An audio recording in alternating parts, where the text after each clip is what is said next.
예, 그러면 오늘 강의를 시작하도록 하겠습니다. 안녕하십니까? 예, 오늘은 뭘 해도 좋은 날 같습니다. 책 읽기에도 좋은 날이고, 나들이 가시기에도 좋은 날이고, 또 이런 날 낮잠 자면 참 좋지요. 예, 오수를 즐기기에도 딱 좋은 날이고, 또 책 읽다가 깜빡 졸기에도 딱 좋은 날이라고 생각합니다. 예, 오늘 우리가 읽어볼 시는요, 예, 교재 6쪽입니다. 이고라는 분이 쓰신 시입니다. 한번 읽어보겠습니다. 연덕 신영은 사학형이요 천주 송하엔 양함경이라. 아래 문도에 무여설하시고 운제 청천 수제병이라 하시다. 연덕 수련에서 얻은 신형 몸의 모습은 사학형이요 돌을 오래 닦아가지고요. 그 모습이 마치 학의 모습과 같고, 천주 송하엔 양함경이라. 청구루 소나무 아래엔, 이거는, 요시의 배경이 뒤에 설명이 되어 있는데요. 요시가 이고라는 분이 유엄선사를 이렇게 찬탄한 시입니다. 찬송한 시입니다. 그래서 천주송하라는 거는요, 청구루 소나무 아래, 요거는 유엄선사가 거처하는 곳을 요래 표현한 거죠. 거처하는 곳이 소나무가 청구루나 되는 곳 아래에 있다는 것은 아주 깊은 산에 계신다는 것을 의미합니다. 천구루 소나무 아래엔 양함경이라. 그곳에서 가지고 있는 게 수련하시면서 도대체 뭘 소유하고 있는가 가진 거라고 해봐야 두 상자의 경전뿐이다. 아주 소박하게 살아가시는 모습을 요래 묘사한 겁니다. 아래 문도에 내가 찾아가서 돌을 물으니 무여설하시고 다른 말씀은 없으시고 운제청천 수제병이라 하시다. 도가 무엇입니까? 하고 이고라는 분이 유엄선사한테 찾아가서 물었더니 유엄선사께서 말씀하시기를 구름은 푸른 하늘에 있고 물은 병에 있다. 이렇게 말씀하셨답니다. 어떻습니까? 무슨 의미인지 좀 의미가 들어오시나요? 이제 앞 구절, 두 구절 같은 경우에는 이제 대략 의미가 짐작되시죠? 예, 유엄선사를 이제 만나러 갔는데요. 참, 소나무가 빽빽히 우거진 곳에서 사시는데, 살림살이도 그래 복잡하지 않고, 겨우, 두 상자의 경전 정도만 이렇게 가지고 계시더라는 겁니다. 그리고 수행을 얼마나 잘하셨는지, 수행 잘한 분들 보면, 맑다는 표현 쓰시죠? 아까 우리 선생님도 지난주 강의하셨던 진량스님 보고, 맑다 이런 표현 쓰셨는데, 그 진량스님의 할아버지 되는 노스님이 중암에 계셨던 관흥 노스님이십니다. 제가 어린 시절부터 아주 가까이에서는 뵙지 못했지만 가끔씩이라도 쭉 이렇게 배웠는데요. 제가 그 노스님 뵐 때마다 느꼈던 바가 참 맑으시구나. 그런 걸 느꼈거든요. 그래, 진짜 학같이 살다 가신다. 이 노년의 모습이 참 학처럼 그렇게 맑고 깨끗하게 노년을 보내신다. 이런 느낌을 받았습니다. 근데 이고라는 분이 유엄선사를 배웠을 때도 비슷하게 느끼셨는 것 같습니다. 요 앞 두 구절은 크게 짐작이 가는데, 이제 다음 두 구절이 조금 불교에 익숙치 않은 분들에게는 저게 무슨 말인가 이제 할 수 있죠. 아래 문도 무여설하시고, 내가 찾아가서 도가 무엇입니까? 진리에 다다르는 길이 무엇입니까? 불교에서 도는 이제 도라는 게 여러 가지 의미로 쓰입니다. 육아에서도 똑같은 도라는 용어를 쓰고, 또 도가에서도 똑같이 도라는 용어를 쓰고, 불교에서도 똑같이 도라는 용어를 쓰는데요. 육아에서 쓰는 도라는 말은 수신제가 치국 평천하의 도지요. 그쵸? 예. 자기를 다스리고 또 가정을 편안히 하고 국가를 편안히 하는 방법 이렇게 씁니다. 근데 그 의미는 크게 벗어나진 않지만 우리 불교에서도 도라는 단어를 자주 쓰는데요. 조금 살을 붙여서 얘기하자 그러면 조금 다르게 말할 수 있습니다. 우리 불교에서 말하는 도는요, 초기 불교에서부터 대승까지 일관되게 고통에서 벗어나는 길입니다. 모든 고뇌에서 벗어나는 길 또는 모든 고뇌를 해결하는 방법이란 말로 도를 사용하고 있습니다. 그래서 내가 찾아가서 도가 무엇입니까? 하고 물었더니 유엄선사께서 특별하게 자세하게 설명을 안 하시고요. 구름은 푸른 하늘에 있고 물은 물병에 있다. 이래 한 말씀 하셨다는 겁니다.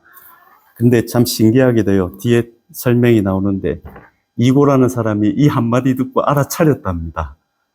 참 이래 말씀하신 분도 대단하지만 이런 말씀에 도가 무엇인지, 모든 고뇌를 벗어나는 길이 무엇인지 깨닫고 이 세상을 무난하게 무탈하게 조화롭게 살아가는 방법을 깨달았다고 하니 이고라는 분이 저는 더 대단하다는 생각이 듭니다.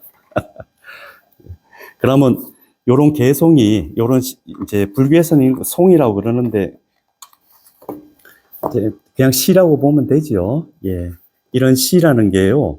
그 배경을 알고 읽으면 훨씬 의미가 쉽게 다가옵니다. 그냥 이것만 봐서는 의미가 잘 모르잖아요. 그래, 요 배경이 되는 내용이 여러 전적에 나옵니다. 제가 발췌한 거는요, 경덕 전등록의 요 시의 배경이 되는 이야기가 나오는데, 전등록 약산 유엄선사조에 나옵니다. 근데 전체 하면은 양이 너무 많아가지고, 제가 그거 축약해가지고, 요약해서 요 기재를 했습니다. 한번 읽어보겠습니다. 예주 약산의 유엄선사, 요 항목입니다. 조항입니다. 예주, 요거는 지명입니다. 약산은 산 이름입니다. 유엄선사, 유엄은 법명입니다. 예주 땅, 약산에 추석하셨던 유엄선사에 대한 기록, 이런 의미입니다. 그래서 뒤에 부분 제가 생략하고요. 뒤에 부분은 속성은 무엇이고, 성씨는 무엇이고, 관양은 어디이고, 뭐 이런 내용이 나오거든요. 네, 그런 거는 다 생략했습니다. 낭주자사 2고가 낭주의 자사, 낭주는 지명입니다. 자사는 관직 이름이고요. 2고가, 요 2고라는 분에 대해서 제가 잠시 설명을 하겠습니다. 2고라는 분은요, 요 당나라 때 그 당송 8대가의 아주 태두로 여겨지는 한유라는 분 들어보셨죠? 이분이 아주 대단한 분이셨습니다.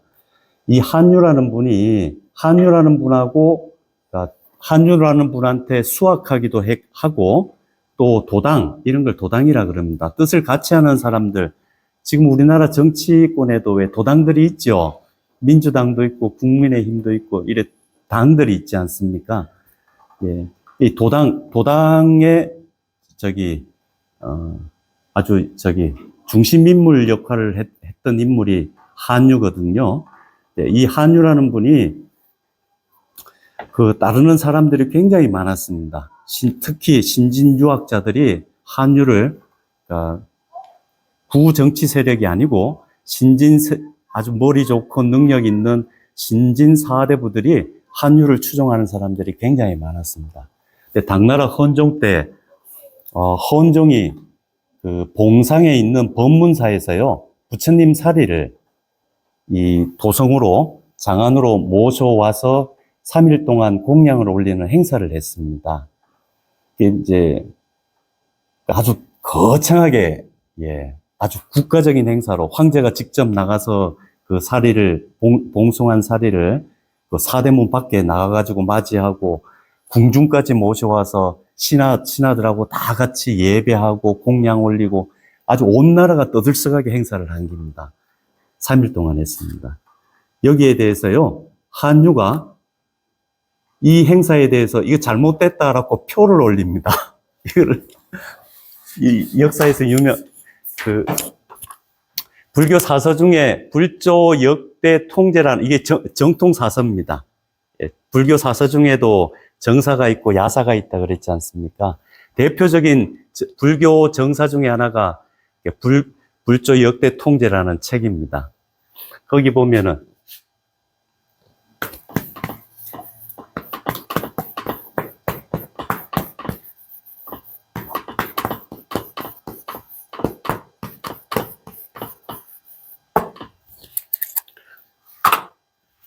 불골, 요건 부처님 뼈를 살이라 그럽니다. 예. 사리에 대해서 논하는 요 표는 신하가 임금한테 자기의 속내를 이렇게 드러내는 글을 그러죠. 아주,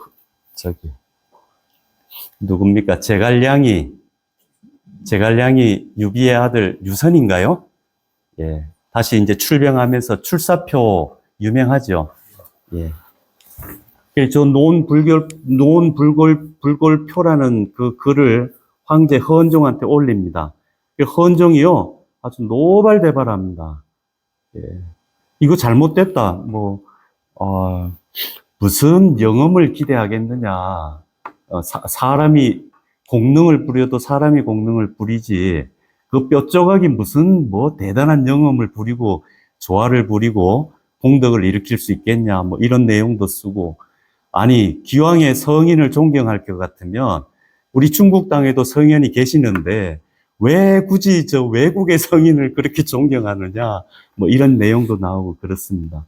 그래가지고 헌종의 미움을 삽니다. 그래가지고 한유를 비롯해가지고요, 한유의 도당 일당이 중앙관직에서 다 쫓겨납니다. 이걸 그러죠. 임금한테 밑비가지고 외직, 예, 서울에 청와대 같은 데 있다가요, 해남 군수, 밑에 아주 시골 마을, 군수로 이렇게, 예, 좌천되는 겁니다. 그래, 이 한유는 요 뒤에, 여기 내용은 안 나오지만,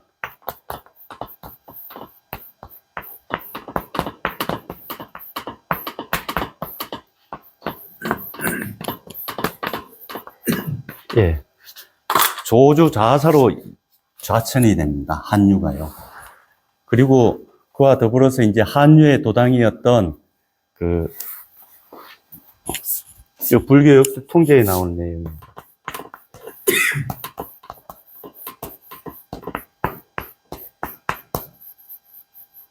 이분도 한유의 도당이었거든요. 같은 무리였습니다. 이분하고 이고라는 분하고 돈독한 사이였습니다. 매우 돈독한 사이였습니다. 동문수학한 사이였거든요. 근데 이 관직은 이경검이라는 분이 먼저 출사를 했습니다. 그래, 관직을 살았는데, 이 친구들 가운데 진짜 좋은 친구들을, 이런 경우들 간혹 있습니다. 이경검이라는 분이 이고를 자기 친구인데도 굉장히 이렇게 높이 본 겁니다. 그래가지고 임금이, 무슨 벼슬을 제수를 했는데요. 이경검이라는 분이 황제한테 저보다 이고가 훨씬 훌륭하니까 이 사람을 그 자리에 앉히십시오. 이렇게 청거를 했답니다. 그래서 둘이 아주 돈독하게 지냈는데요. 이 한유와 관련된 이 논불gol표 사건으로 인해 가지고 한유를 비롯해서 이 경검이 그만 연좌가 된 겁니다. 쫓아낼 때 한 사람만 안 쫓아내죠. 전체를 이렇게 쫓아낸다고요. 그래, 이고도 이 경검이라는 분하고 연좌돼 가지고 요 낭주자사로 좌천이 됩니다. 그래, 낭주자사로 좌천이 돼 가지고 아시겠지만 한유 같은 분은 불교에 대해서 굉장히 적대적이었습니다. 원래 그랬습니다. 후에는 이제 좀 태도를 바꿨는데요. 이고도 마찬가지입니다. 유학자이기 때문에 불교에 대해서는 반감이 많았던 분입니다. 근데 후에 여기 이제 나오듯이 이런 좌천돼 가지고 불교 인사들, 스님들하고 교류하면서 불교에 대해서 이런 반감도 줄이고 또 일면에서는 불교의 사상을 후대에 가면은 자기 인생 후반기에 가서는 불교를 적극적으로 수용하는 모습을 보이게 됩니다. 이고라는 분이 쓴 책 중에 복성론이라는 책이 있답니다. 저는 읽어본 적이 없는데 그 책에 나오는 내용들이 다분히 불교와 노장의 사상을 흡수한 면이 많다는 그런 기록들이 나오고 있습니다. 그것만 봐도 사람이 이제 그런 것 같습니다. 젊어서는 유학을 공부하지만 나이 들면은 왜 노장을 배운다 이런 얘기 옛날 어른들 많이 하셨다고 하더라고요. 근데 저는 그런 생각도 듭니다. 불교라는 게요, 젊은 사람들이 불교 공부하기가 사실 쉽지가 않습니다. 잘 안 받아들여집니다. 지금 이 자리만 해도, 이 자리도 그렇고, 또 저희 이제 직지사에서 김천 불교대학이라고 불교대학을 개설하고 있거든요. 젊은 분들 많지 않습니다. 거의 다 연세 있으신 분들입니다. 근데 저는 이게 일견 이해가 됩니다. 젊은 시절에 불교를 진심으로 수용한다라는 게 그래 쉽지가 않습니다. 불교라고 하는 게 기본 기조가 욕심 버려라 이런 얘기 많이 하지 않습니까? 젊은 사람들이 이런 얘기 받아들입니까? 아, 욕심을 내야지 뭘 얻고 사람이 얻는 기쁨이 크지. 뭔가 없던 거를 내가 바라긴 하는데 이게 바란다 이게 욕자지요. 내가 무엇을 바라는데 바라는 그것이 나에게 지금 없는데 앞으로 나에게 있으면 얼마나 좋을까. 이게 요렇게 바라는 게 욕망이죠. 해서 그 바라던 거를 내 것 아니었는 그게 뭐 물질일 수도 있고 돈일 수도 있고 명예일 수도 있고 사람일 수도 있죠. 사랑의 대상일 수도 있죠. 그걸 가지게 되면은 그게 사람 사는 인생의 기쁨이지. 그거 말고 뭐가 있다고 자꾸 욕망을 버리라고 하느냐. 이거 자포자기한 허무주의자들이나 하는 소리 아니냐. 이런 태도 가지기가 쉽습니다. 젊은 사람들은 그렇습니다. 한데요. 이제 거사님 이 자리에 계신 우리 선생님들 연배쯤 돼 보시면은 야, 욕심내지 말고 살 걸 그런 얘기들 이제 하시게 되잖아요. 불교도 그렇듯이 노장도 뭐 그런 면이 있는 것 같습니다. 그래, 이렇게 사람이 그 인생의 사이클로 봐서도 인생 후반기에 이런 불교가 쉽게 받아들여지고 또 어떨 때 붓다의 가르침, 불교가 잘 받아지는가 하면은요, 건강하고 또 사업이나 이런 데서 문제 없이 내가 구상한 대로 사업이 잘 운영되거나 또 직장 생활도 잘 되고 진급도 잘 되고 이럴 때는 이 불교가 잘 안 받아들여집니다. 근데 어떨 때 붓다의 가르침이 큰 효용이 있나 하면은요, 큰 아픔을 겪어보게 되면 인생의 후반기가 아니고 좀 젊더라도 큰 아픔을 겪어보게 되면은 붓다의 가르침이 매우 유용하다는 것을 받아들이게 되는 경우가 왕왕 있습니다. 그래서 몸이 크게 아픈다거나 뭐 크게 실현을 한다거나 또는 사업에서 큰 좌절을 얻는다거나 뭐 이런 일을 겪게 되면 불교를 이제 받아들이는 경우가 왕왕 있는데요. 지금도 그렇지만 역사상에서도 마찬가지입니다. 이고나 환유 얼마나 콧대 센 사람들이었습니까? 똑똑하고 뭐 관직에서도 잘 나가고 이럴 때는 불교 안 받아들입니다. 근데 한번 크게 아픔을 겪은 거지요. 중앙에 관리로 있다가 이런 지방 낭주 자사 이런 시골 마을에 뭐 조그만 마을에 이거 관리자로 온다라는 거 이 치욕이거든요. 이런 일 한번 겪고 나니까 불교에 대해서도 이제 귀를 기울이게 되고 호감도 가지게 되고 그래 된 걸로 짐작을 합니다. 그래 낭주 자사 이고가 원래는 불교에 관심이 없었는데 이게 배경에 이제 깔려 있는 겁니다. 그런데 이런 일을 겪고 지방으로 자춘되어서는 향사 현화하야 여기서 사는 유엄선사입니다. 유엄선사의 현묘한 교화, 남모를 교화, 거룩한 교화, 요거를 요걸 우러르다 이런 의미입니다. 흠모하다. 유엄선사의 현묘한 교화를 흠모하여 누청한데 여러 번 반복해서 초청하였는데 관하로 좀 저희 관하로 와주십시오 하고 초청했다는 겁니다.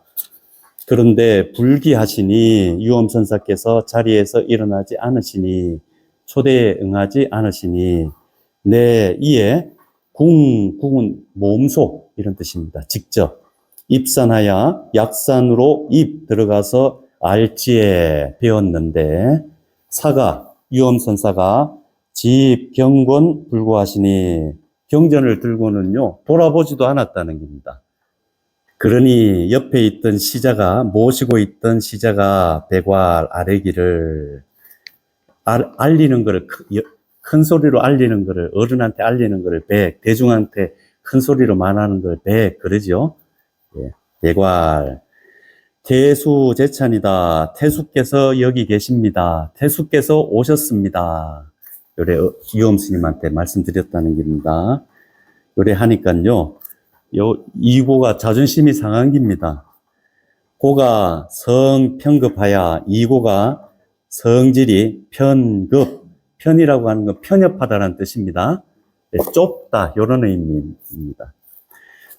성질이 좁고 편협하고 급해서 내 언활 말하기를 성질이 남깁니다.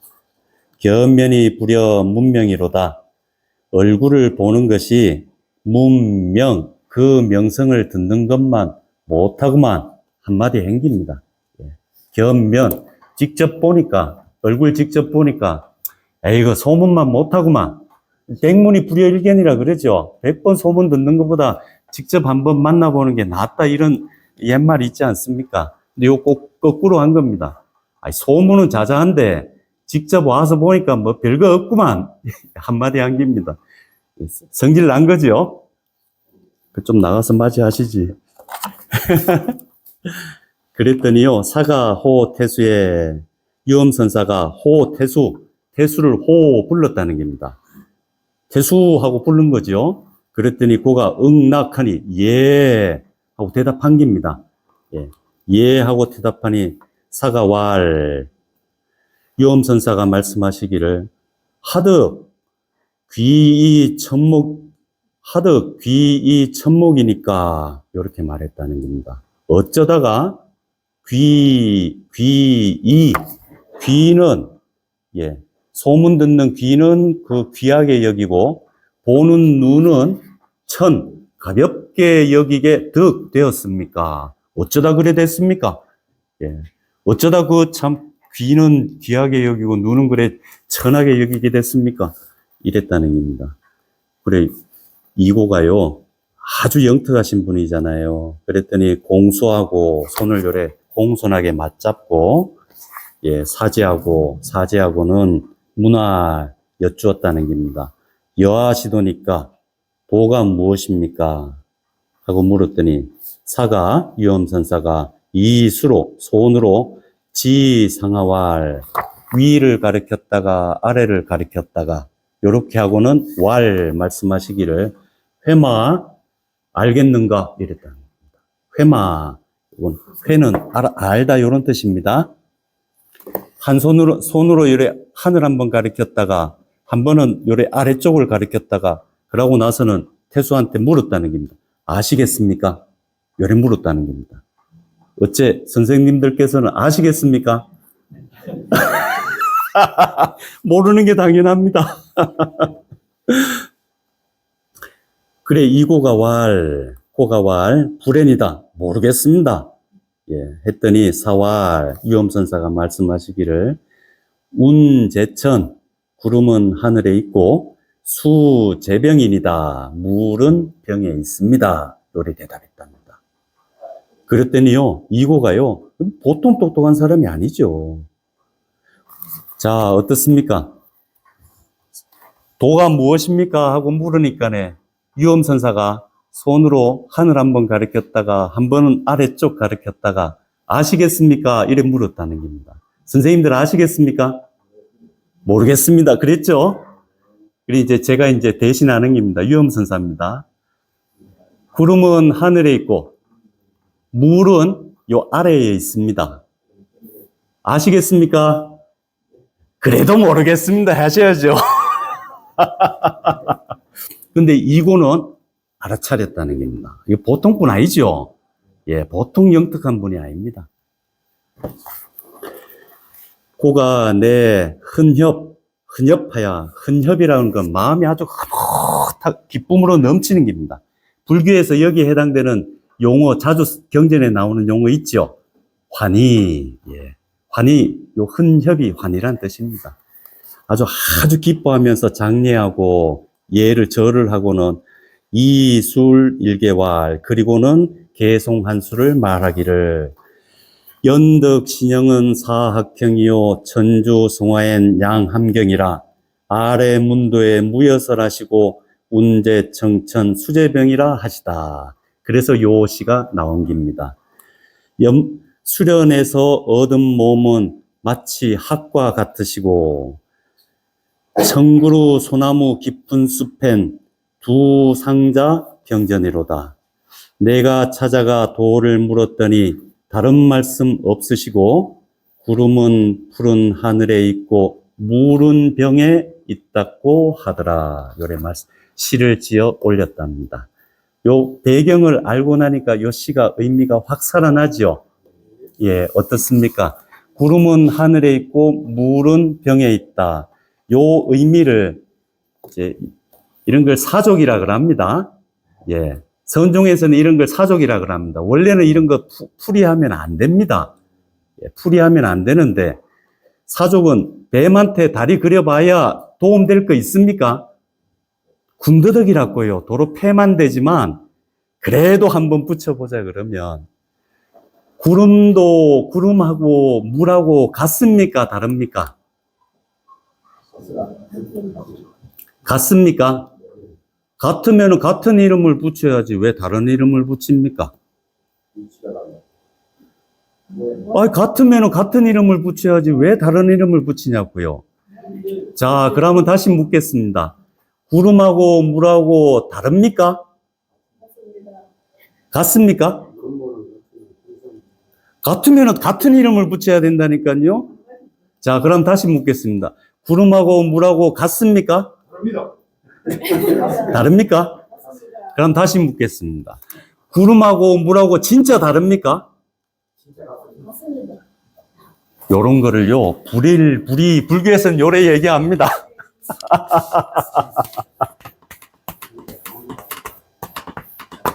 이는 요 이자 써도 되고, 다를 이자 써도 됩니다.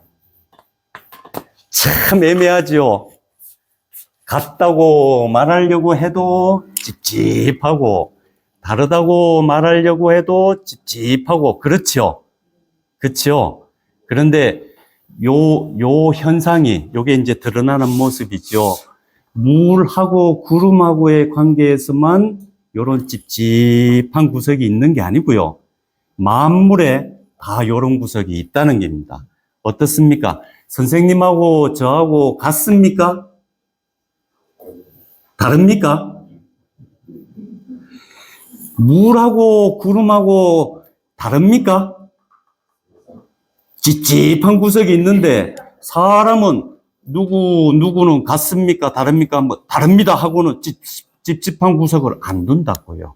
그렇죠? 이거 돌아보라는 겁니다. 이거 돌아보라는 겁니다. 그렇죠? 또 요렇게 사족을 붙일 수도 있고요. 내동 H2O 아닙니까? 그 물이 열받아서 올라가면 구름이 되고 그 구름이 뭉쳐가지고 차가워지면 다시 비로 내리지 않습니까? 순환되잖아요. 물론 모양새는 다르지만 본질은 같습니까? 다릅니까? 본질은 같잖아요. 예. 본질은 같은데 우리는 상황에 따라서 드러나는 모양새가 다르면은 다른 이름을 붙이고 마치 다른 것처럼 생각하고 말하는 경우가 허다하지 않습니까? 그래, 이고라는 사람도, 거기 있으나, 중앙관직에 있으나, 여 시골 촌에 있으나, 내내 그 사람이 그 사람 아닙니까? 근데 거기서 높은 관직 다 알고, 대접받고, 여 시골 구석에 와서 아주 낮은 대접받고, 궁상 떨고 하니까 마치 삶이 달라진 것처럼 느낄 수 있지만, 당신 내동 그게 그거요. 이렇게 이해해도 되지 않겠습니까? 예. 그런 상황과 견주어서 이 개송을 말씀했다라고 볼 수도 있는 겁니다. 근데 요거는 사족입니다. 군더더기입니다. 예. 아마 제 짐작컨대는 그렇습니다. 이고가 이 유엄선서의 구름은 하늘에 있고 물은 물병에 있습니다 라고 했을 때에 거기에 자기의 모습을 투영해서 한 번쯤 생각해 보지 않았을까, 그런 생각이 듭니다. 이게 이고한테만 해당되는 일은 아니리라고 생각합니다. 우리 사람 누구나 마찬가지 아니겠습니까? 누구나 좀 형편이 좋을 때 있고 형편이 굳을 때 있고 그렇지 않습니까? 근데 형편이 좋고 형편이 좋다가 형편이 굳어지면은 완전 다른 나의 삶이 완전 달라진 것처럼 이렇게 느끼게 되면 좌절하고 또 우울해지기도 하고 내 자신을 비하하기도 하고 또 나와 같지 않은 다른 사람에 대해서 샘내기도 하고 질투하기도 하고 그렇지 않습니까? 근데 이고가 겪은 일, 이고의 상황을 두고 유엄선사가 하신 말씀, 이런 걸 돌이켜 본다 그러면 우리 보통 사람들의 삶에서도 적용되는 이야기가 아닐까, 그런 생각이 듭니다. 잠시 쉬었다 또 이어가겠습니다.